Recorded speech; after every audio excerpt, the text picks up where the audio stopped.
Hi, everyone. Our team is presenting our strategic market assessment for Minova Bikes based on the marketplace simulation. As we worked through each quarter, one thing became clear. This isn't just about improving numbers, it's about understanding the environment that we are competing in and how that environment shaped our results. So today, we're walking through what we've learned about our industry, our customers, and how they affect our strategy going forward. Once we stepped back and looked at the bigger picture, we realized that we couldn't just analyze internal decisions. This is a mature market, it's competitive. Customers can switch brands easily, prices are transparent. That automatically increases rivalry. Porter talks about how industry structure and competitive positioning drive profitability, and we really saw that in our presentation. The margin pressure we experienced wasn't random, it was actually structural. The work segment is a great example. It gave us high volume, but it also had the most competition. So pricing pressure was intense. One thing I personally noticed is how tempting it is to chase volume. High unit sales look good, but without cost, discipline, margins, they end up shrinking. So for us, long-term sustainability isn't about being everywhere. It's about being focused and disciplined. Slide 3. When we analyzed our customers, we realized segmentation isn't just about categories, it's about motivation. Wang explains that understanding shared characteristics helps optimize marketing efforts, and in simulation, that became very real. Our primary segment is work, mostly urban commuters. They care about durability and reliability because this affects daily transportation. They think long term. Our recreation customers are different. They care about performance and features. They compare specs. They want the upgrades. And youth is even more layered because parents are usually the ones that are buying the bikes. So safety and trust matter more than flashy features. What stood out to me the most is how sensitive outcomes are to alignment. If features, pricing, and messaging don't match expectations of the buyers, the performance drops quickly. So moving forward, the opportunity isn't just serving multiple segments, it's actually communicating value clearly to the exact customer that we are actually targeting. My name is Zuli, and I'm going to cover our competitors and what the competitive market means for Nova Bikes. This is a mature market, which means the industry is not growing quickly and it's not booming anytime soon, and it's harder to win new customers. Competition is very high, and customers can easily compare prices across all brands. Because pricing is so transparent, competitors often lower prices to gain sales, which can quickly reduce profit margins for everyone. The main takeaway is that we cannot rely on price alone to compete, so we need a clear value message that fits each customer group, and we need to manage costs carefully. Next, I will move on to our strengths and weaknesses. On this slide, I will summarize Nova's strengths and weaknesses based on our simulation results and market conditions. One strength is that we serve 3 customer groups: one work, one recreation, and one youth. So we have more opportunities to sell across the market. Another strength is that our products can match what customers really care about, like durability for commuters, comfort and features for recreational riders, and safety for youth riders. A key weakness is that our profitability is still low, even though demand is strong. Another weakness is that service costs are high, which increases our fixed costs and makes it harder to earn profit. We also have a weakness in our marketing efficiency because promotion spending can be wasteful if it reaches people who are unlikely to buy. Finally, our product roles can overlap. So we need to clearly explain what each bike is best for to reduce customer confusion and protect margins. I will now pass it to Dulce to cover major problems/opportunities to be addressed in the following year. Hi, my name is Dulce Santana, and these are the major problems Nova is having.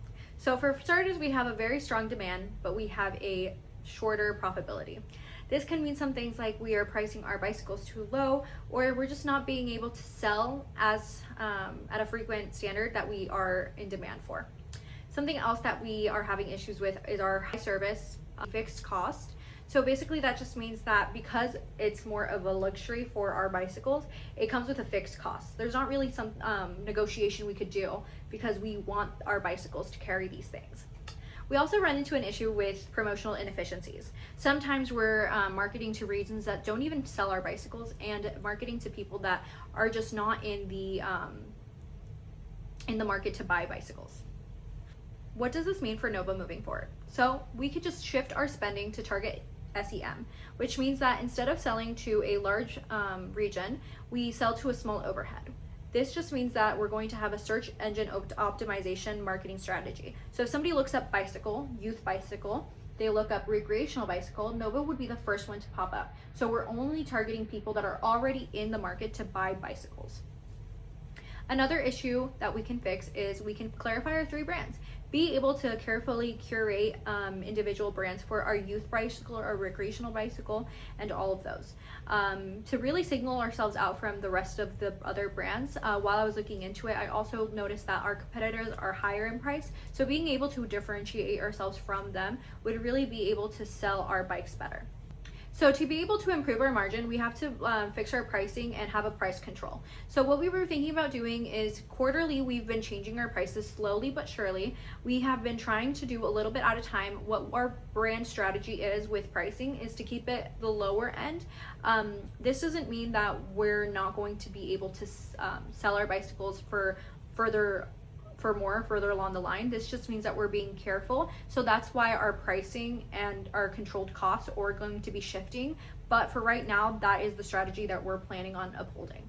Going into our brand strategy. So basically what we know we want to do is we really want to adhere to the 3 different brands. Horizon's our recreational brand, Transit is our work segmentation, and the youth is the Flash.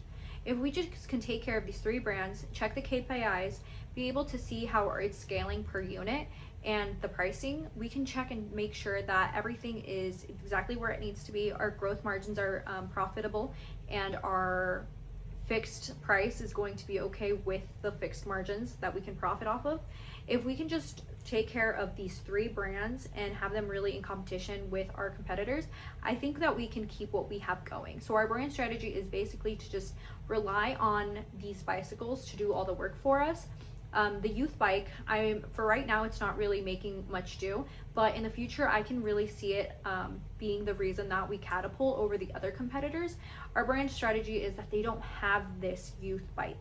So, and they have the recreational bike too, and all of the pricing for the competitors are kind of higher than ours. So what we are thinking of doing is just very much keeping our prices low and keeping our bikes very different so there is not a mix in with them. And moving forward, what we can see ourselves doing is selling these at a low cost and very differentiate the 3 different bikes. So that is going to be our brand strategy. Next up is Luke telling you guys about our advertising strategy. My name is Luke Whitlow, and these are my slides. Advertising strategy.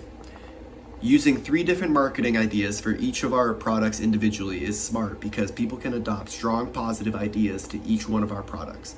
For example, the Nova Transit is going to be marketed for our necessity-based market. This market is large because there are lots of people in the world that rely on bikes for everyday transportation. Introducing a reliable, well-priced bike to this market is bound to succeed. For the Nova Horizon 2, this bike has all the reliability as the Transit, but with performance features and comfort features added in. Advertising those features will lead to sales because that target market of upper-class people likes to have extra amenities to make their lives easy.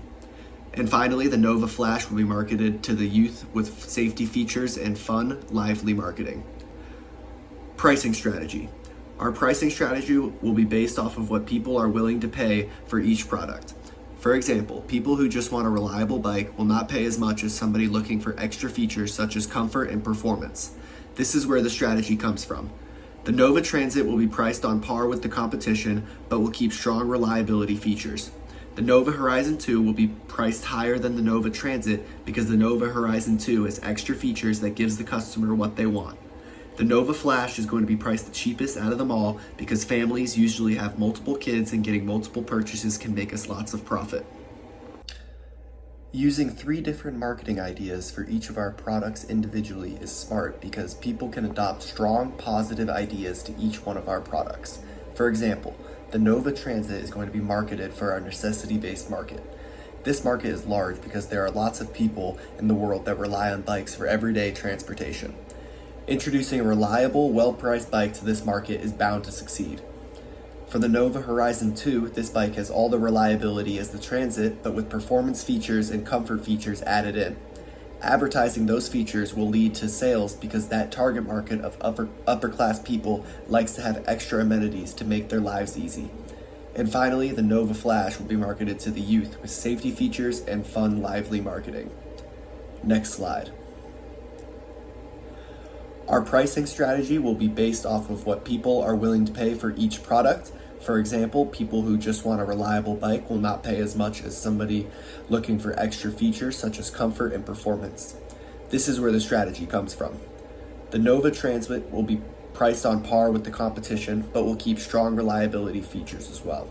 The Nova Horizon 2 will be priced higher than the Nova Transit because the Nova Horizon 2 has extra features that gives the customers what they want. The Nova Flash is going to be priced the cheapest out of them all because families usually have multiple kids and getting multiple purchases can make us lots of profit. Our sales channels, we flow between 2 main channels that are separated by region. We are in the Norm/Europe and the APAC. Our Norm Europe runs pretty good numbers in Q4. We hit almost 50K in revenue and we sold a total of 957 units. The APAC did really good too. We did about 241K in revenue and we sold about half the volume, but our margins are really good in that region. In the future, we want to invest more into specialized training for our workers and creating advertisements that align better with the target audience for each of our bikes in each of those channels. And we will continue to keep our sales in both of these regions. For our pro forma, I made a template on Excel and took the pro forma from our marketing simulator, which said that we had $1.1 million in revenue, about 500K in our cost of goods sold, and then I took our gross margins and got about 600,000, and then our operating expenses were 1.4 mil, which left us with a negative net income of about $700,000 to $800,000. So based off of that, I took the Q5 through Q8 and projected about a 7% growth per quarter, and then took the revenue from $1.18 million to about 1.5 in Q8. I kept our cost of goods at a steady rate of 44%, which is pretty accurate to our cost of goods in this current quarter, or the current last 4 quarters. And then I assume that our company will improve our operating expenses and started slowly multiplying our gross margin by 95% and then going down to 80% by Q8, because I think as we continue this simulation, we'll become more efficient and we will make better decisions as we keep going. Based off my assumptions, I think we will go from our negative net income of 793K to about 140K in positive net income, which will show that we adjusted and learned from our simulator and that we're continuing to make better decisions with our money and where we put our resources and time in each of our channel regions. And I think after this, I will be able to accurately see how far my assumptions were based off of. Now I'm going to pass it to Zuli. Our plan covers quarters 5 through 8. The goal is to improve profit each quarter. Q5 is about profit.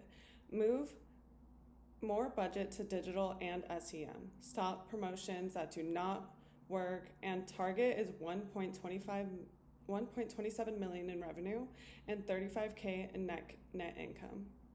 Q6 is about protecting margin. Keeping each product clearly positioned so they do not overlap. Control staffing and fixed costs, scale the channels that perform the best, and our target is 60K in net income. Q7 is about scaling effectively. Increase RO-based advertising, keep pricing disciplined, improve inventory and pest control. Target is 81K in net income. Quarter 8 is about sustainable profitability. Keep pricing stable, control operating expense growth, focus on the most profitable regions, North America and Europe. Keep improving digital performance, and our target is $104K in net income.